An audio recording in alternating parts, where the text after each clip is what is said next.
Thanks for watching. Don't forget to like, comment, share and subscribe to الحمد لله نحمده ونستعينه ونستغفره ونؤمن به ونتوكل عليه ونعوذ بالله من شرور أنفسنا ومن سيئات أعمالنا من يهده الله فلا مضل له ومن يضلله فلا هادي له ونشهد أن لا إله إلا الله ونشهد أن محمدًا عبده ورسوله أما بعد فقد قال الله تبارك وتعالى في القرآن المجيد والفرقان الحميد أعوذ بالله من الشيطان الرجيم بسم الله الرحمن الرحيم وما أصابكم من مصيبة فبما كسبت أيديكم ويعفو عن كثير وقال تعالى ظهر الفساد في البر والبحر بما كسبت أيدي الناس وقال النبي صلى الله عليه وسلم التائب من الذنب كمن لا ذنب له أو كما قال النبي صلى الله عليه وسلم اللهم صل على سيدنا محمد وعلى آل سيدنا محمد وبارك وسلم اللهم صل على سيدنا محمد وعلى آل سيدنا محمد وبارك وسلم اللهم صل على سيدنا محمد وعلى آل سيدنا محمد وبارك وسلم میرے محترم عزیزوں، بزرگوں اور دوستوں، قرآن مجید کی آیت اور حدیث پاک کی روشنی میں آپ حضرات کے سامنے جو بات عرض کرنی ہے وہ ہے ہم گناہوں سے کیسے بچیں۔ اللہ رب العزت بندوں کو پیدا کرنے کے بعد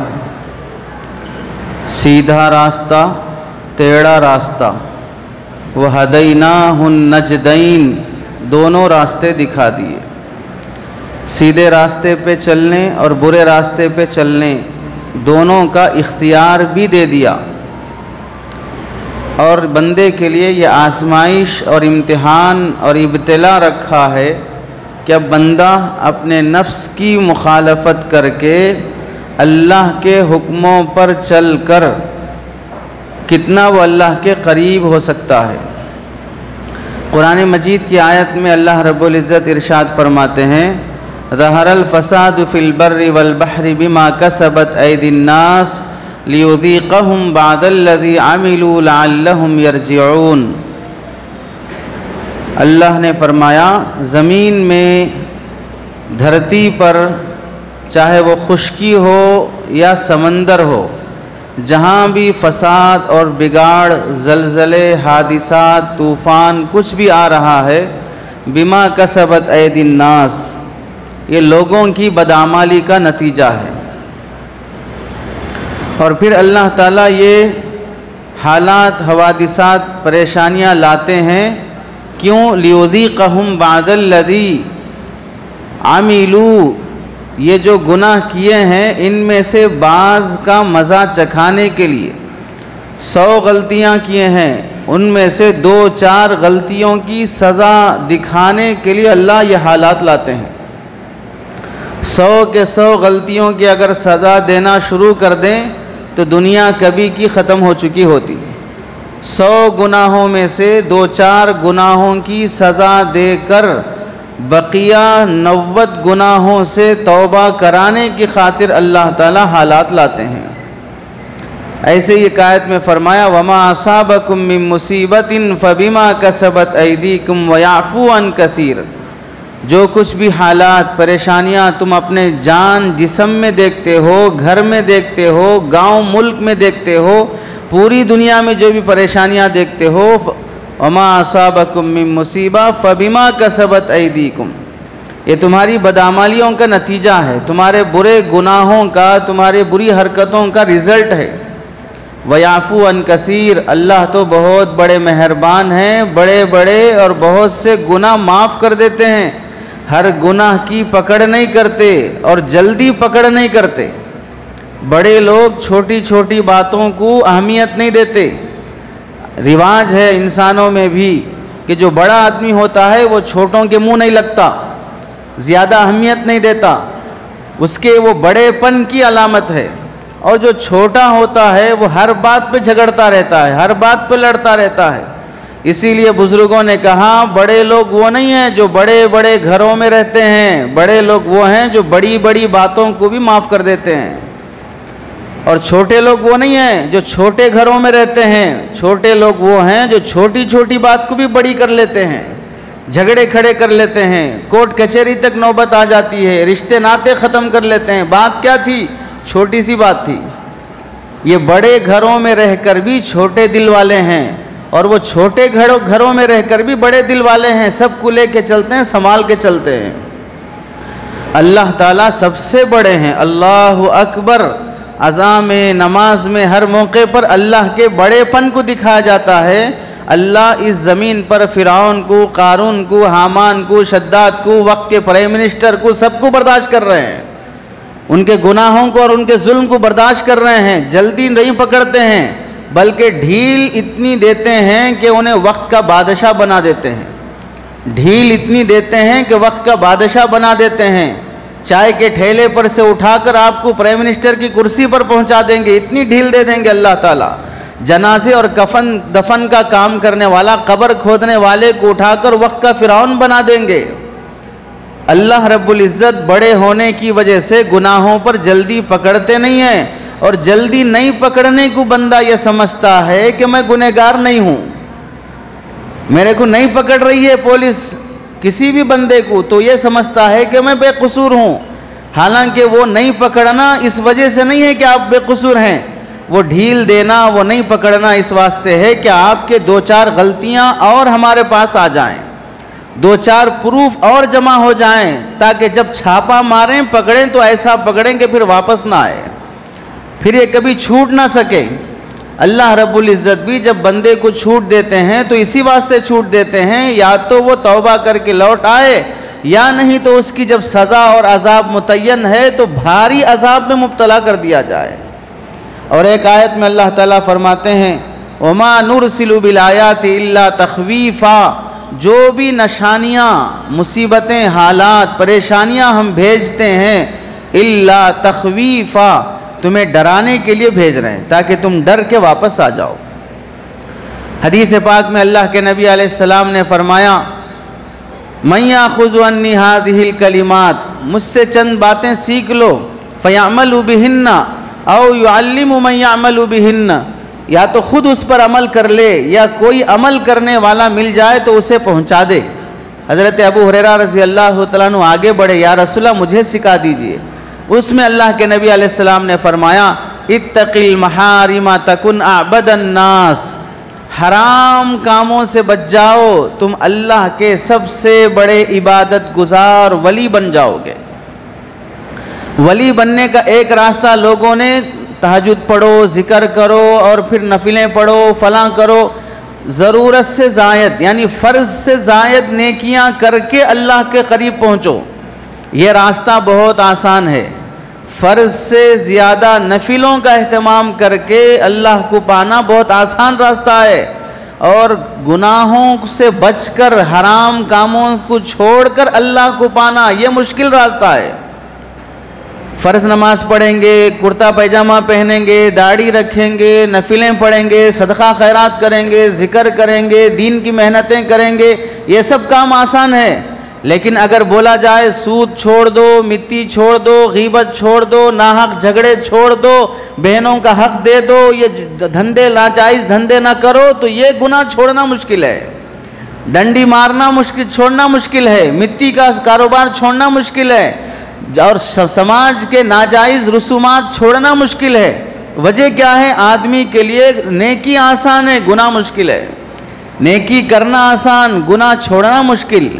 اسی لیے حدیث پاک میں آیا اللہ رب العزت نے جب جنت بھی بنائی، جہنم بھی بنائی، جنت دیکھنے کے لیے حضرت جبرائیل کو بھیجے، دیکھ کے آگے فرمانے لگے اے اللہ ایسی بہترین جنت آپ نے بنائی ہے، کوئی ایسا نہیں ہوگا جو اس میں جانے کی تمنا نہ کرے گا، جانے کی کوشش نہیں کرے گا، ہر انسان جنت میں جائے گا، ایسی بہترین جگہ جیسے کوئی آدمی گھومنے کے لیے حیدرآباد آئے اور پھر یہاں سے واپس چلا جائے تو لوگ اس سے پوچھے بھائی حیدرآباد گئے تھے کیا دیکھ کے آئے؟ بہت کچھ بتایا لیکن چار مینار نہیں دیکھا، تو کیا کہیں گے؟ ارے چار مینار نہیں دیکھے تو تم کچھ بھی نہیں دیکھے۔ تو جو چیز کسی ملک میں کسی شہر میں اہم ہوتی ہے اسے دیکھنا ضروری رہتا ہے۔ کسی بھی شہر میں جاؤ، ایسے ہی جنت ایسی بہترین چیز ہے کہ اگر وہ اس میں نہیں گیا کوئی بندہ تو اس نے راحت دیکھا ہی نہیں ہے، لذت اور عیش کی زندگی کیا ہے اس نے دیکھا ہی نہیں ہے۔ حضرت جبرائیل نے آ کر جواب دینے کے بعد اللہ نے کیا کیا؟ جنت کے چاروں طرف باڑ لگا دی گناہوں سے بچنے کی، نیکیوں پر عمل کرنے کی باڑ لگا دی کہ اب جنت میں جانا ہے تو یہ باؤنڈری پار کر کے جانا۔ باؤنڈری کیا ہے؟ اللہ نے جو چیزیں فرض کیے وہ پورے کرنا، تب جا کے وہ باؤنڈری پار کرنے پر جنت ملے گی۔ حضرت جبرائیل نے جب جا کر دیکھا تو کہنے لگے یا رسول اللہ اب تو بہت مشکل ہے کسی کا بھی جنت میں جانا، اب تو مشکل ہے کسی کا بھی جنت میں جانا، یہ باؤنڈری عبادت کی پار کرنا بہت مشکل ہے۔ جہنم دیکھنے کے لیے بھیجا، اتنی خطرناک جگہ کہ حضرت جبرائیل آ کے فرمانے لگے اللہ کوئی ایسا نہیں ہوگا جو اس میں جانے سے توبہ نہ کرتا ہو، ڈرتا نہ ہو، بچتا نہ ہو، ہر کوئی اس سے بچنے کی کوشش کرے گا۔ اللہ نے جہنم کے چاروں طرف خواہشات کی، نفسانیات کی، گناہوں کی باؤنڈری لگا دی۔ شراب پینا، زنا کرنا، سود کھانا، عیاشی کرنا، یہ سب کی باؤنڈری لگا دی۔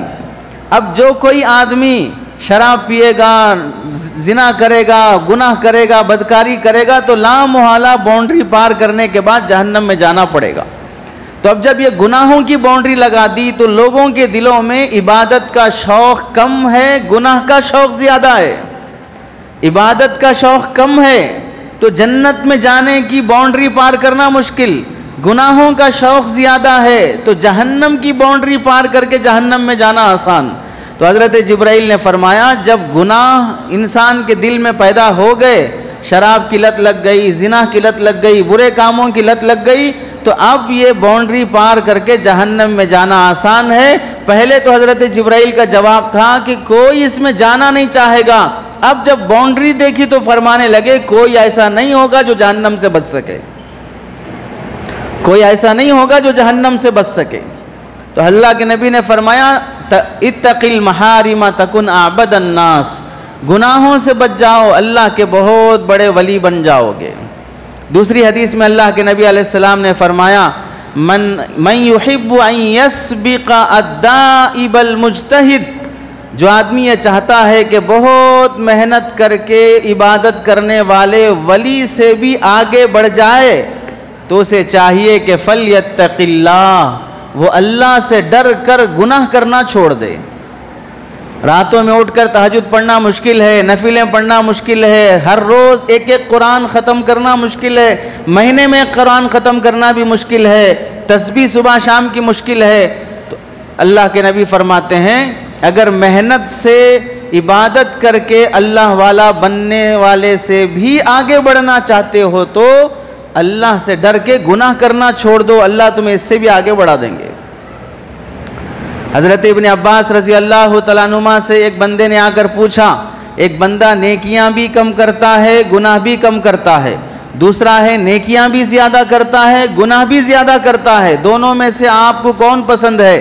ابن عباس رضی اللہ تعالیٰ عنہما نے فرمایا جو نیکیاں بھی کم کرتا ہے گناہ بھی کم کرتا ہے وہ مجھے پسند ہے، اس کے مقابلے میں جو نیکیاں بھی زیادہ کرتا ہے گناہ بھی زیادہ کرتا ہے۔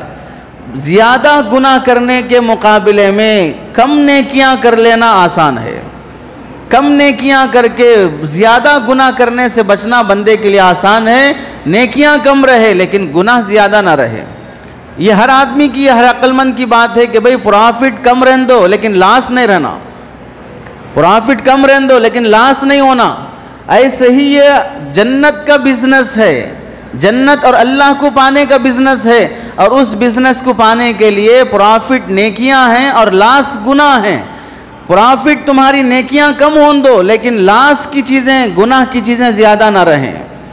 ایسے ہی کسی بزرگ سے پوچھا گیا، حضرت عمر بن عبدالعزیز رحمۃ اللہ علیہ خود فرماتے ہیں میں چاہتا ہوں کہ فرض نماز اور وتر نماز کے علاوہ کوئی نفل نہ پڑھوں، فرض روزوں کے علاوہ کوئی نفل روزہ نہ رکھوں، فرض حج کے علاوہ کوئی نفل حج نہ کروں، فرض زکوٰۃ کے علاوہ کوئی صدقہ خیرات نہ کروں، بس میری پوری طاقت اللہ کی حرام کی ہوئی چیزوں سے بچنے میں لگا دوں۔ نیکیاں کرنے میں طاقت لگانے سے زیادہ گناہوں سے بچنے میں طاقت لگا دوں، یہ میرے لیے زیادہ پسند ہے۔ حضرت بشر حافی رحمۃ اللہ علیہ نے فرمایا، آدمی کے لیے جب وہ گناہ کرتا ہے تو پھر وہ نیکیوں سے بھی محروم ہو جاتا ہے۔ دن کے گناہ رات کی عبادت سے محروم کر دیتے ہیں، دن کی بغاوت رات کی عبادت سے محروم کر دیتی ہے۔ جو اللہ کا نافرمان بن جاتا ہے، باغی بن جاتا ہے، اللہ اسے اپنے سامنے کھڑے ہونے کی توفیق نہیں دیتے ہیں۔ تو نیکیاں کم ہوں لیکن گناہ نہ ہوں، یہ آدمی کے لیے بہت عافیت کی بات ہے۔ ایک بزرگ کہتے ہیں، عجبت لمن یحتمی من الاطعمۃ لمضراتها، تعجب ہے اس آدمی پر جو کھانوں سے بچ جاتا ہے کھانوں کے نقصان کی وجہ سے۔ شوگر ہو گیا، میٹھا نہیں کھا رہے، چاول نہیں کھا رہے، 3 کی جگہ 5 ٹائم کھا رہے، تھوڑا تھوڑا کھا رہے، واکنگ ضروری کر لیے، بہت سی چیزوں سے بچنے لگ گئے اس کے نقصانات کی وجہ سے۔ بی پی ہے، فلاں بیماری ہے، ہارٹ کی بیماری ہے، یہ گوشت نہیں کھاتے، وہ تیل کا نہیں کھاتے، فلاں فلاں بیماریوں پر آدمی اللہ کی حلال کی ہوئی غذاؤں سے بچ رہا ہے، اس کے جسم کو نقصان پہنچنے کے اندیشے اور ڈر سے، لیکن ولا یحتمی لمعاصی والذنوب لمعراتها، لیکن گناہوں سے نہیں بچتا ہے جبکہ گناہ اس کے ایمان کو نقصان پہنچا دیتے ہیں۔ کھانے سے جان کو نقصان پہنچ جاتا ہے، ڈاکٹر منع کیا ہے، لیکن گناہ کرنے سے صرف جان کو نہیں ایمان کو نقصان پہنچتا ہے، اور جان کا نقصان کم ہے ایمان کے نقصان کے مقابلے میں۔ جان کا نقصان کم ہے ایمان کے نقصان کے مقابلے میں۔ بیمار پڑ گئے، ایک بزرگ عیادت کے لیے گئے اور کہنے لگے تعجب ہے، بہت افسوس ہو رہا، آپ بیمار ہو گئے، اللہ آپ کو شفا دے۔ تو شکر ادا کرتے ہوئے کہنے لگے الحمدللہ اصبت بمصیبت ولم اصب بمعصیت، اللہ کا شکر ہے مصیبت میں گرفتار ہوں، معصیت میں گرفتار نہیں ہوں، مصیبت میں گرفتار ہوں، معصیت میں گرفتار نہیں ہوں۔ کوما میں چلا گیا، ہاتھ پیر ٹوٹ گیا، رگیں کام نہیں کر رہی ہے، گردن کام نہیں کر رہی ہے، ایسے بندے پر پورا سماج، رشتہ دار، بیٹے، اہل و عیال جس قدر غم اور افسوس کرتے ہیں اس بیڈ پہ پڑے ہوئے مریض اور پیشنٹ پر اس سے زیادہ افسوس، رونا، تعجب کرنا، رحم کرنا، غمگین ہونا اس پر چاہیے جو صحت مند ہو کر گناہوں کے بیڈ پہ پڑا ہوا ہے، معصیت اور نافرمانی کے بیڈ پہ پڑا ہوا ہے۔ وہ جسمانی مریض اپنے جسمانی بیماری کی وجہ سے اگر مر بھی گیا، بڑی بیماریوں میں مرنے والے کو اللہ شہادت کا ثواب دیں گے، جہنم نہیں دیں گے، لیکن صحت مند رہ کر گناہوں کے بیڈ پہ پڑا ہوا یہ مریض اسے سیدھے جہنم کے بیڈ پہ پہنچا دیں گے۔ رحم کے قابل جسمانی مریض نہیں، رحم کے قابل روحانی مریض ہے، جس کی روح گناہوں میں مبتلا ہو چکی ہے، اللہ کی نافرمانیوں میں مبتلا ہو چکی ہے۔ اسی لیے کہا گیا گناہ، نافرمانی اللہ کی، اسے چھوٹا نہ سمجھو۔ لا تنظر الى صغر الذنب ولكن تنظر الى من تعصي، یہ نہ دیکھو کہ تم چھوٹا گناہ کر رہے ہو، بڑا گناہ کر رہے ہو، بلکہ یہ دیکھو کس کی نافرمانی کر رہے ہو، کس کا حکم توڑ رہے ہو۔ راستے میں چلنے والا ایک بھکاری آپ سے بھیک مانگا، وہ بار بار مانگا، آپ اس کی بات کو لیٹ لے لیے، توجہ نہیں دیے، توجہ دیے بغیر آپ آگے گزر جائیں گے تو آپ کے دل کو افسوس ہوگا، بیچارہ اتنے بار مانگا میں نہیں دیا، میں شرمندہ ہوں، ایسا افسوس کرو گے۔ اگر کوئی بھکاری آپ کو چائے پینے کے لیے بلایا، چلو میرے بھیک کے پیسوں سے آپ کو چائے پلاتا ہوں، جیسے مثال کے طور پہ آج کل کا دولہا آپ کو دعوت میں بلایا، کیونکہ وہ دولہا بھی آج کل کا بھکاری ہوتا ہے، جوڑے جہیز بھیک میں لایا ہوتا ہے، جوڑا بھی بھیک میں لایا، اندر جو پہنا اوپر جو پہنا وہ بھی بھیک کا ہی لایا ہوا ہے۔ وہ اگر آپ کو بلایا بھکاری کھانے کے لیے، آپ نے اس کی دعوت کا انکار کر دیا، تو سڑک چلنے والے بھکاری کی دعوت قبول نہ کرنے پر آپ کو افسوس نہیں ہوگا، کیونکہ آپ کے نزدیک اس بھکاری کی اہمیت نہیں ہے۔ جس کی اہمیت نہیں ہوتی اس کی بات کو ٹھکرانے پر کوئی افسوس بھی نہیں ہوتا. بھکاری سے آگے دوست کسی بات کا حکم کیا اور باپ دوسری بات کا حکم کر رہا ہے, باپ کی بات پر عمل کر کے دوست کی بات کو ٹھکرا دیا, اتنا افسوس نہیں ہوتا کیونکہ باپ بڑا ہے دوست کے مقابلے میں.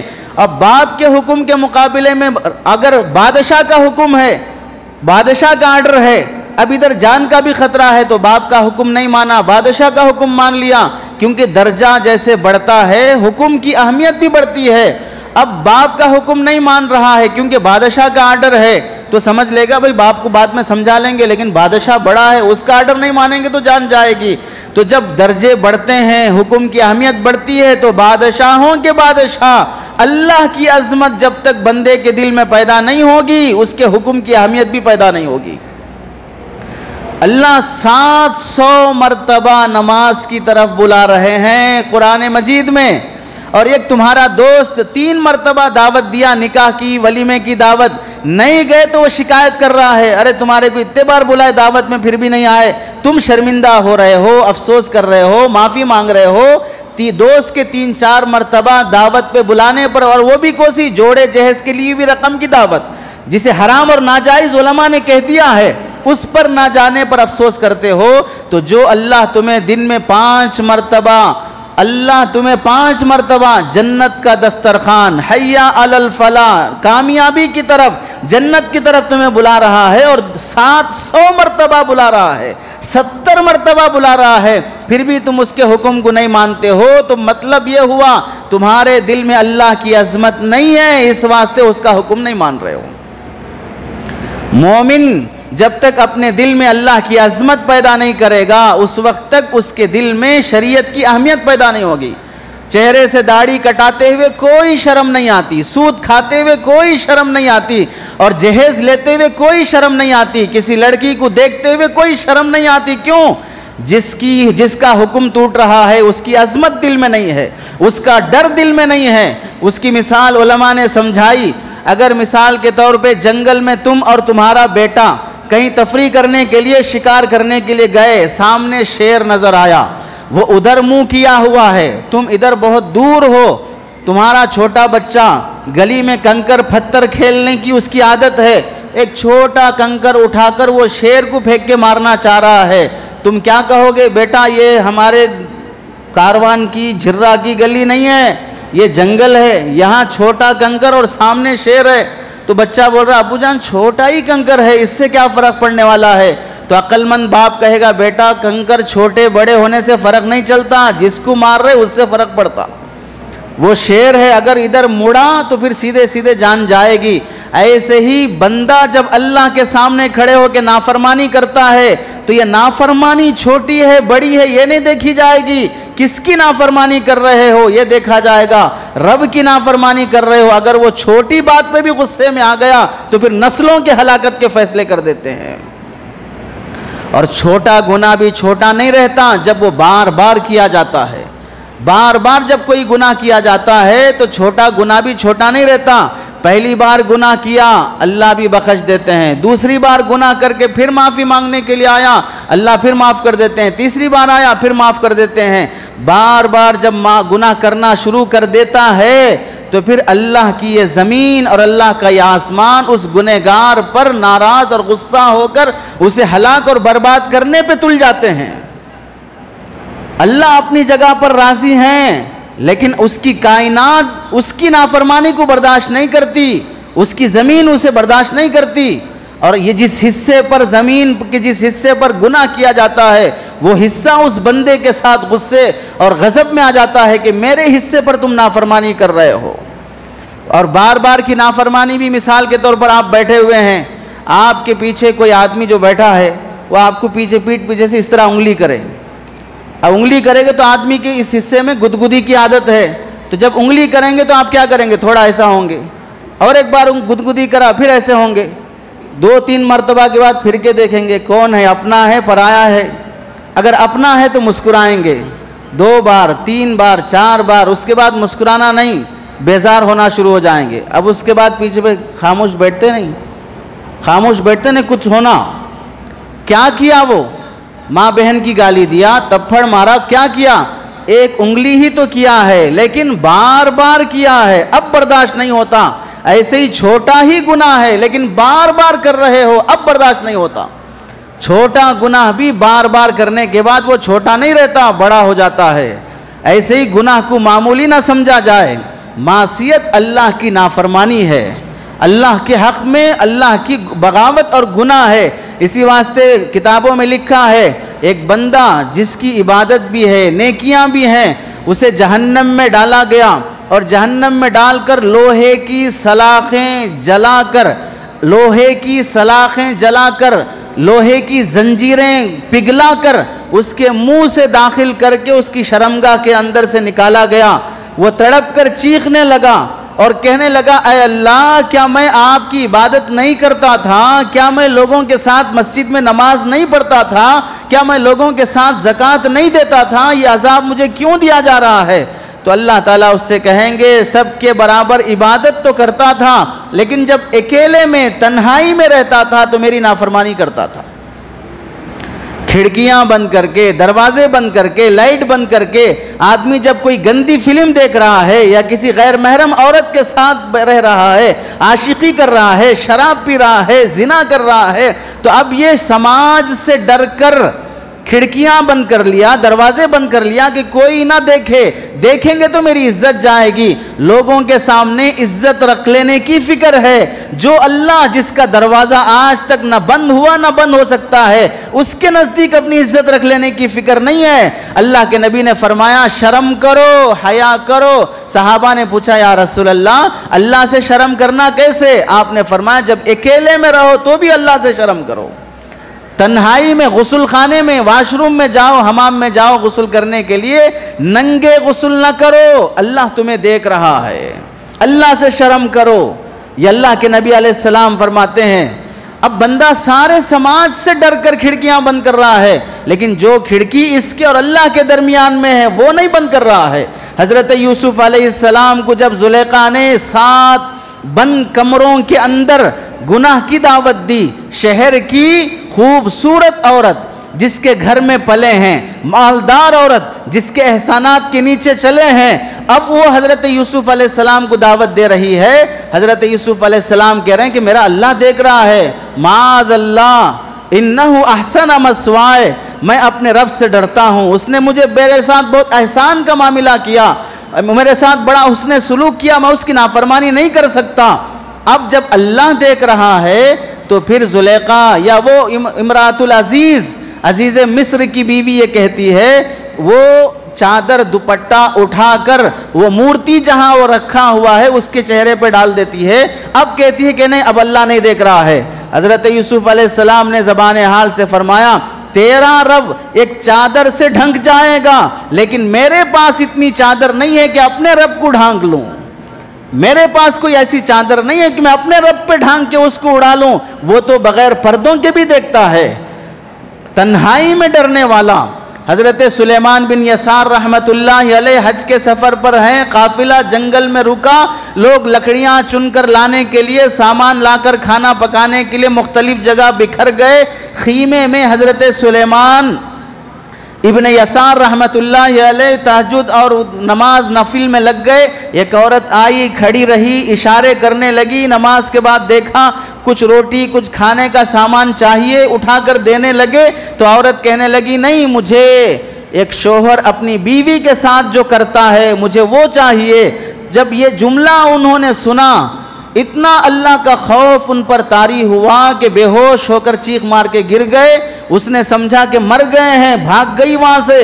لوگ آئے، چہرے پہ پانی ڈالا، اٹھایا. قافلے کے دوستوں نے، ساتھیوں نے پوچھا کیا بات ہوئی، کیوں بے ہوش ہو گئے تھے؟ کہا کچھ بھی نہیں، کوئی ایسی بات نہیں. مکہ مکرمہ پہنچے، طواف سے فارغ ہو کر مطاف میں تھوڑی دیر لیٹ گئے. خواب میں حضرت یوسف علیہ السلام تشریف لائے اور فرمانے لگے ولی امتی ہو کر نبیوں جیسا کام کیے ہو، امتی ہو کر نبیوں جیسا کام کیے ہو. حضرت یوسف علیہ السلام 7 بند کمروں میں اپنی عزت بچا کے بھاگے تھے. اللہ کے نبی علیہ السلام کی امت میں اللہ نے ایسے ولیوں کو پیدا کیا، جنگل میں جہاں کوئی نہ دیکھتا ہو وہاں بھی وہ اپنی عزت کی حفاظت کر رہے ہیں اللہ کے ڈر سے. تو آدمی گناہ جب کرتا ہے تو یہ دیکھے میں کس کی نافرمانی کر رہا ہوں. گناہ آنکھوں سے ہوتے ہیں، کان سے ہوتے ہیں، زبان سے ہوتے ہیں، ہاتھ پیر سے ہوتے ہیں. آدمی غصے میں ہوتا ہے تو گناہ کر لیتا ہے، آنکھوں سے گناہ ہوتا ہے. اس لیے قرآن میں فرما دیا گیا قُلْ لِلْمُؤْمِنِينَ يَغُضُّوا مِنْ أَبْصَارِهِمْ وَيَحْفَظُوا فُرُوجَهُمْ. مسلمانوں سے کہہ دو اپنی نگاہوں کو نیچے رکھیں. قُلْ لِلْمُؤْمِنَاتِ يَغْضُضْنَ مِنْ أَبْصَارِهِنَّ. لڑکیوں سے، عورتوں سے کہہ دو کہ وہ اپنی نگاہیں نیچے رکھیں. جو نوجوان یہ کہتے ہیں کہ ہم آفس میں، کالج میں، فلاں جگہ پر بدنظری سے، بری نگاہوں سے نہیں بچ سکتے، ہرگز نہیں. تم بچ سکتے ہو، شرط یہ ہے کہ تم اپنی نگاہیں نیچے رکھو. تمہیں کون مجبور کر رہا ہے آنکھیں اٹھا کر دیکھنے پر؟ کون تم پر زبردستی کر رہا ہے؟ ایک اللہ کا حکم مان لو، نظر بر قدم، پیروں پر نگاہ رکھو، نیچے نظریں رکھ کے چلو، پھر دیکھو کیوں نگاہوں کی حفاظت نہیں ہوتی. نگاہوں کی غلطی سے، نگاہوں کی غلط استعمال سے آدمی کا ایمان خطرے میں پڑ جاتا ہے. یہ نگاہ غلط چلی گئی. النظر سہم من سہام الشیطان. یہ نظر شیطان کے تیروں میں سے ایک تیر ہے، اور یہ زہریلی تیر ہے. جس پہ لگتی ہے اس کی جان کے ساتھ ایمان بھی لے لیتی ہے. حضرت لقمان کی نصیحتوں میں سے ہے، بیٹا کبھی ایسی نوبت آ جائے کہ شیر کے پیچھے چلنا پڑے تو چل لو، لیکن کسی اجنبیہ عورت کے پیچھے جانا پڑے تو ہرگز نہ جاؤ. شیر پلٹے گا تو جان جائے گی، وہ لڑکی پلٹے گی تو ایمان جائے گا. کتنے نوجوان ایسے نہیں ہیں، اپنی پڑھائی برباد کر لیے، اپنی زندگی برباد کر لیے، ایمان کا سودا کر لیے، اور اسے 10th کا ایگزام پاس ہونا ہے، اسے بڑی ڈگریاں پانا ہے، لیکن ٹینشن سوار ہے کس کا؟ سلیبس کا نہیں، کسی لڑکی کا ٹینشن سوار ہے جس کے ساتھ بیٹھا پڑ رہا ہے. خاندان برباد ہو رہا ہے، پیسے اچھال کے اس کے پیچھے برباد کر رہا ہے. لڑکیاں اپنی زندگیاں برباد کر رہے ہیں، کس لیے؟ یہ نظر جہاں سے محبت شروع ہوتی ہے، اس کی جب حفاظت نہیں ہوتی ہے تو پھر لامحالہ ایمان کے خطرے پڑ جاتے ہیں. 40 سال حضرت ابن قیم رحمت اللہ علیہ نے لکھا، طواف کے درمیان ایک بندہ طواف کرتے ہوئے اللہ سے یہ کہہ رہا ہے، اللہ مجھے کلمے کی موت دے، کلمے کی موت دے. 7 چکر میں ایک ہی دعا مانگ رہا ہے. انہوں نے کہا بیٹا کوئی اور بھی دعا مانگ لے، ایک ہی دعا 7 چکروں سے سن رہا ہوں، اللہ کلمے کی موت دے، کلمے کی موت دے، کلمے کی موت دے، اور بھی دعائیں مانگ لے. کہنے لگا آپ نہیں جانتے کلمے کی موت کتنی بڑی چیز ہوتی ہے، کتنی بڑی اہم نعمت ہوتی ہے. ہم 3 بھائی تھے، میرے 2 بھائی انتقال ہو گئے. ایک 40 سال سے مسجد کا مؤذن، ایک 35 سال سے مسجد کا مؤذن. مؤذن وہ جو سب سے پہلے اٹھ کر اللہ کے گھر کی طرف آنے والا، اور سب سے آخر میں اللہ کے گھر سے نکلنے والا. فجر میں سب سے پہلے اٹھتا کون ہے، آتا کون ہے، ساری قوم کو اٹھاتا کون ہے، اور عشاء کے بعد سب سے آخر میں اللہ کے گھر کے دروازے بند کر کے گھر جاتا کون ہے. یہ وہ مقام مؤذنی کا، اس کی بڑی فضیلت. 35 سال 40 سال مؤذنی کے بعد اس کی نگاہ سیڑھیاں چڑھ کر اذان دینے کے لیے چھت پر جاتے ہوئے بازو محلے کی گھر کی عیسائی عورت پر پڑی. اذان چھوڑ کر اتر آیا، کہنے لگا میں تجھ پر فدا ہوں، میں تجھ سے نکاح کرنا چاہتا ہوں. تو مسلمان، میں عیسائی، نکاح نہیں ہو سکتا، تیری خاطر ایمان چھوڑنے بھی تیار ہوں. ایمان چھوڑنے کا پروف کیا ہے؟ تو کیا چاہتی ہے؟ شراب پی کے دکھا، خنزیر کا گوشت کھا کے دکھا. شراب بھی پیا، خنزیر کا گوشت بھی کھایا. اب کہنے لگی کہ میرے والد آنے تک انتظار کرو، اس کے بعد نکاح کی بات ہوگی. انتظار کے چکر میں سیڑھیاں چڑھ کر چھت پر گیا اور چھت سے گر کر مر گیا. وہ نظر جہاں سے شروع ہوئی بالآخر شراب بھی پیا اور خنزیر کا گوشت بھی کھایا اور ایمان چھوڑنے کا فیصلہ کر کے چھت سے گر کے مرا. نگاہوں کی حفاظت اگر نہیں ہوگی تو ایمان خطرے میں پڑے گا. کانوں سے گناہ ہوتے ہیں، غیبت ہوتی ہے. کتنے نوجوانوں کی عادت بن گئی گانے سننے کی، ایئر فونز لگا کر یہاں سے آفس جانا ہے، یہاں سے اپنے جاب پہ جانا ہے، ایئر فونز لگائے ہوئے اور گانے سن رہے ہیں، گانے سن رہے ہیں. گانوں کی عادت یہ اتنی بری عادت ہے. الغناء ينبت النفاق كما ينبت الماء الارض. غنا یعنی گانے بجانے، یہ قوالیاں انسان کے دل میں منافقت نافرمانی بغاوت کی عادت ایسی پیدا کرتی ہے جیسے کسی جگہ بارش برسنے کے بعد اناج اور گھاس اگتی ہے، ایسے ہی گانے سننے کے بعد دل میں گناہوں کا خیال اور گناہوں کے عزائم ارادے پیدا ہو جاتے ہیں۔ اور ارطغرل سیریل کے بہانے کیا مسلمان نوجوانوں نے رمضان کی مبارک راتوں میں، رمضان کے مبارک دن میں پورا انقلاب لانے والا سیریل آ گیا، اب دنیا بدل جائے گی، کائنات پلٹ جائے گی، اس جذبے سے تراویح چھوڑ کر دیکھنے والے، سحری چھوڑ کر دیکھنے والے، قرآن کی تلاوت چھوڑ کر رمضان کی مبارک راتوں کو برباد کرنے والے، اس پورے سیریل کے سیریز سے کیا حاصل کیا سوائے اس کے کہ اس کا رنگ ٹون اپنے فونوں میں رکھنے کے بجائے کچھ حاصل نہیں ہوا، ایک گناہ سے بچ نہیں سکے۔ اب دیکھو بہت سے لوگوں کے موبائل میں جو رنگ بج رہا ہے وہ ارطغرل کا بج رہا ہے، کیا بج رہا ہے؟ بینڈ بج رہا ہے، دماغ خراب ہو رہا ہے۔ ایک عادت اس کی تمہارے اندر آئی، ایک نماز کا اہتمام آیا، ایک حق گوئی کا جذبہ پیدا ہوا، کیا پیدا ہوا؟ بدل جائے گا۔ ارے تم بدلے نہیں، کائنات کیسے بدل جائے گی؟ جب 6 فٹ کے 4 فٹ کے بدن پر تم اسلام نہیں لا سکتے تو پھر اس ہندوستان میں تم کیا خاک اسلام لا لو گے؟ اپنے کو بدلنا آسان ہے، ملک کو بدلنا مشکل ہے۔ تم بدلو، ملک بدلے گا، تم بدلو پھر گھر بدلے گا۔ راحت کی خاطر کیا کیا نہیں بدلا، یہ کھانا نہیں جم رہا ہے دوسرا کھانا لاؤ، یہ نہیں کھایا جاتا دوسرا لاؤ، یہ کپڑے سیٹ نہیں ہو رہے دوسرے کپڑے لاؤ، یہ گاڑی پرانی ہو گئی دوسری کرو۔ راحت کی خاطر، عیش و آرام کی خاطر کھانے بدلے، کپڑے بدلے، گھر بدلے، جاب بدلی، لوگوں کو بدلا، بیویاں بدلا، لیکن خود کو نہیں بدلا، پھر بھی پریشان ہے۔ راحت کی خاطر سب بدلا لیکن اپنے کو نہیں بدلا تو پریشان ہے۔ گناہ انسان کو اللہ سے دور کر دیتی ہے، عبادت کی لذت سے محروم کر دیتی ہے۔ اللہ کے نبی نے فرمایا من یضمن لی ما بین لحییہ وبین رجلیہ اضمن لہ الجنہ، جو آدمی مجھے اپنے 2 جبڑوں کے درمیان زبان کی ذمہ داری دے دے کہ اس سے جھوٹ، غلط، غیبت نہیں بولوں گا، اور اپنی شرمگاہ کی حفاظت کی ذمہ داری دے دے کہ حرام جگہ پہ استعمال نہیں ہوگی، تو پھر میں اسے جنت کی ذمہ داری دے دیتا ہوں، میں اسے جنت کی ذمہ داری دے دیتا ہوں۔ حضرت معاذ سے فرمایا علیک بلسانک، اپنی زبان کو قابو میں رکھو۔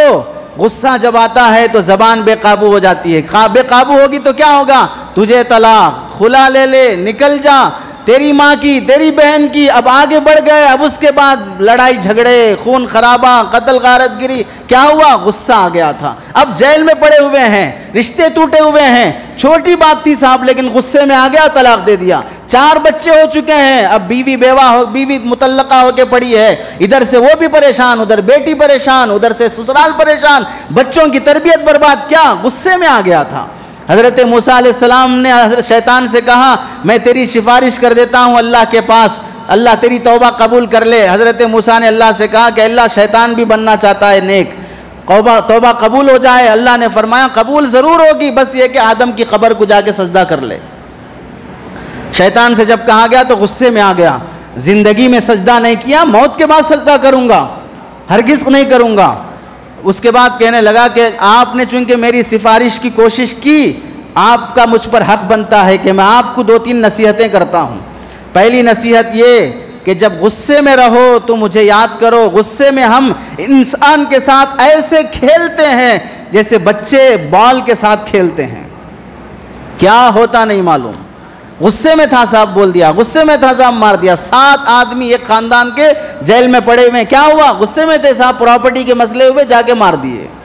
یہ غصہ ایسی بری بلا ہے جو رشتوں کو توڑ دیتا ہے، آدمی کا فیوچر برباد کر دیتا ہے۔ میں غصے میں رہا تو کسی کو نہیں دیکھتا، غصے میں رہا تو کسی کو نہیں دیکھتا، تو پھر سیدھے جا کے دیوار کو مار دے اپنا سر، تو دیوار کو بھی مت دیکھ۔ یہ غصہ اتنی بری مصیبت ہے کہ آدمی کے رشتے توڑ دیتا ہے، نفرتوں کا ماحول شروع ہو جاتا ہے۔ اور پھر کہنے لگا شیطان کہ جب تم کسی اجنبیہ عورت کے ساتھ تنہائی میں رہو تو پھر اس وقت یاد کر لو، تنہائی میں کسی اجنبیہ عورت کے ساتھ جب بیٹھو گے تو دونوں کے درمیان میں قاصد بن کر آ جاتا ہوں، اور دونوں کے میسیجز ایک دل سے دوسرے دل میں پہنچا کر ان کو زنا تک لانے پہ مجبور کرتا ہوں۔ لڑکیاں غیروں کے ساتھ بیٹھ کے جائیں، ان کے ساتھ نائٹ میں جاب کرتی رہیں، اکیلے میں گھومتی پھرتی رہیں اور کوئی ان کے اندر غلط خیالات وسوسے نہ آئیں، کیسی حماقت کی بات ہے۔ اس لیے گناہ جن جن چیزوں سے ہوتا ہے، نظر کی حفاظت، زبان کی حفاظت، کانوں کی حفاظت، شرمگاہ کی حفاظت۔ حضرت عائشہ رضی اللہ تعالیٰ عنہ سے حضرت انس آ کر پوچھتے ہیں، امی جان زلزلے کیوں آتے ہیں بتا دیجئے، یہ حادثات کیوں آتے ہیں بتا دیجئے۔ حضرت اما عائشہ نے کیا فرمایا، اگر میں بتاؤں گی تو تم زندگی بھر بھی افسوس کرو گے اور مر کے جب اٹھو گے تب بھی غم کرو گے۔ کہنے لگے امی جان بتا دیجئے کس سے زلزلے حادثات پریشانیاں آتی ہیں۔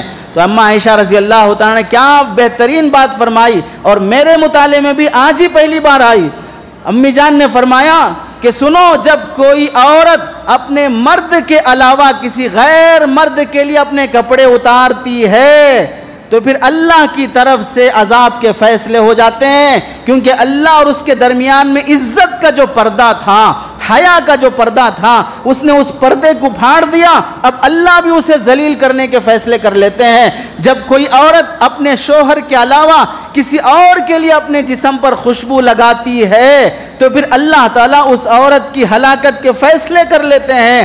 جب قوم زنا میں مبتلا ہو، وشرب الخمر، اور شراب کی عادت زیادہ ہو جائے اور ظلم عام ہو جائے تو پھر اس وقت اللہ تعالیٰ آر اللہ فی سمائہ، اللہ آسمان پر رہتے ہوئے اسے غیرت آ جاتی ہے، اور پھر اللہ فرماتے ہیں زمین سے تزلزلی بہم، ان سب کو زلزلوں میں مبتلا کر دو، ان حادثات میں مبتلا کر دو۔ یہ پریشانیاں گناہ اور معصیت کی وجہ سے آتے ہیں۔ آج لاک ڈاؤن کے 2 سال گزر گئے، وائرس کے 2 سال گزر گئے، لوگوں کی تجارتیں ٹھپ پڑ گئی، لوگ سولی لے کے مر گئے، پھانسی لے کے مر گئے، کسان مر گیا، لوگ ایک دوسرے کے کڈس پر، احسان پر، ان کے صدقے خیرات پر پلنے کے محتاج ہو گئے، گھروں پہ جا کے بھیک مانگنے پہ مجبور ہو گئے، عزت والے قرضوں پہ زندگی گزارنے پہ مجبور ہو گئے۔ یہ ساری پریشانیاں، اپنوں کو جنازہ دینے کی توفیق نہ ملی، کندھا دینا نصیب نہیں، غسل دینا نصیب نہیں، جنازہ پڑھنا نصیب نہیں، دفن کے بعد دعا کرنا نصیب نہیں، یہ سب حالات مسلمان نے دیکھا۔ باپ کا جنازہ دے نہیں سکا کندھا، بیٹا رہتے ہوئے بھی بھائی کو اٹھا نہیں سکا، بھائی ہوتے ہوئے بھی، یہ سارے منظر مسلمان دیکھنے کے بعد بھی اللہ گواہ ہے، کیا ان حالات کے بعد مسلمان ایک گناہ سے توبہ کیا؟ ایک سانچک کی رسم سے، پاؤمیز کی رسم سے، جماگی کی رسم سے، جلوے کی رسم سے، منہ بھرائی کی رسم سے، گود بھرائی کی رسم سے، منہ دکھائی کی رسم سے، کون سی رسم سے مسلمان توبہ کیا ہے؟ کون سے گناہ سے توبہ کیا ہے؟ گناہ سب سے بڑا عذاب ہے۔ گناہ کی سب سے پہلی پکڑ یہ ہے کہ تمہیں دوسرا گناہ مل جاتا ہے۔ گناہ کی سب سے پہلی سزا یہ ہے کہ تمہیں دوسرا گناہ مل جاتا ہے، یہ اللہ کی پکڑ ہے۔ آدمی کیچڑ والے راستے میں چلتے ہوئے کپڑے بچا کے چلتا ہے، کوئی دھبا نہ لگ جائے، لیکن جب گر گیا کیچڑ میں اور کپڑے خراب ہو گئے تو اب بنداس چلتا ہے، ارے اب تو خراب ہو ہی گئے، چلو ایسے ہی چلتے ہیں۔ ایسے جب گناہ ایک زندگی میں شروع ہو گیا تو اب پھر وہ گناہ دوسرے گناہ کو، وہ تیسرے گناہ کو، ارے اب تو گناہ ہی گناہ ہے، اب کیا بچنا ہے، کیا شرم حیا ہے، آدمی حیوان بن کے جیتا ہے۔ اس وقت نیکیاں کرنے سے زیادہ گناہ سے بچنے کی کوشش، اس کے لیے توبہ استغفار کرو، اللہ سے معافی مانگو، علماء کی صحبت، اہل اللہ کی صحبت، ذکر کی کثرت، نیک لوگوں کی مجلس میں حاضری، تنہائی میں موبائل کا استعمال نہیں کرنا، بہت سے اسباب جن میں سے ہم بآسانی گناہ سے بچ سکتے ہیں۔ بشر حافی رحمت اللہ علیہ شراب کے عادی ہیں، اللہ کا نام زمین پہ پڑا ہے، نشے کی حالت میں اللہ کے نام کا کاغذ اٹھا کے سر پہ رکھ لیا۔ نشے کے عالم میں اللہ کو وہ ادا اتنی پسند آئی کہ وقت کے ولی سے کہلا بھیجا کہ بشر حافی سے کہہ دو تم نے ہمارے نام کی عظمت کی ہے، ہم تمہاری عزت کو لوگوں کے دلوں میں بڑھا دیں گے۔ اس کے بعد جب توبہ کی بشر حافی رحمت اللہ علیہ نے، ایسی توبہ اور ایسے اللہ کے ولی بنے، انتقال کے بعد جب ان کی نماز جنازہ پڑھ کر لوگ جنازہ لے کر مسجد سے قبرستان جانے لگے تو جنازے کی نماز فجر میں ہوئی، قبرستان پہنچتے پہنچتے عشاء بج گئی، قبرستان پہنچتے پہنچتے عشاء ہو گئی، لوگوں کی اتنی بھیڑ جنازے میں، ایک ایک چونٹی کے برابر قدم رکھتے رکھتے قبرستان پہنچے کہ ایسے ولی کے جنازے میں ہم بھی شریک ہوں جس کی موت پر اس کے گھر کے جنات کے بھی رونے کی آواز آنے لگی۔ توبہ سے اللہ بڑے خوش ہوتے ہیں. معافی مانگنے کا اہتمام. رات میں سونے سے پہلے 2 رکعت نماز پڑھ لو صلاۃ التوبہ, اور مصلی پہ بیٹھ کے 5 منٹ, اللہ صبح سے بہت گناہ ہو گئے, بڑا نافرمان ہوں, بچنا چاہتا ہوں, اگر تو معاف نہیں کرے گا تو کون کرے گا؟ تیرے ہی در پہ آنے کا تو نے حکم دیا ہے. اگر تیرا دروازہ صرف نیک لوگوں کے لیے کھلا ہے تو گنہگار کہاں جائیں گے؟ اگر تیرا دروازہ نیک لوگوں کے لیے کھلا ہے تو گنہگار کہاں جائیں گے؟ یہ دعا اللہ سے مانگ کے روزانہ پابندی سے سو لو. ایک ایک دن کے بعد گناہوں میں کمی آنا شروع ہو جائے گی, اللہ کے قریب بڑھنا شروع ہو جاؤ گے, لوگوں کے دلوں میں بھی اللہ محبت پیدا کریں گے. اللہ سے دعا ہے کہ سنی ہوئی باتوں پر عمل کی توفیق نصیب فرمائے. آمین. وآخر دعوانا الحمدللہ رب العالمین.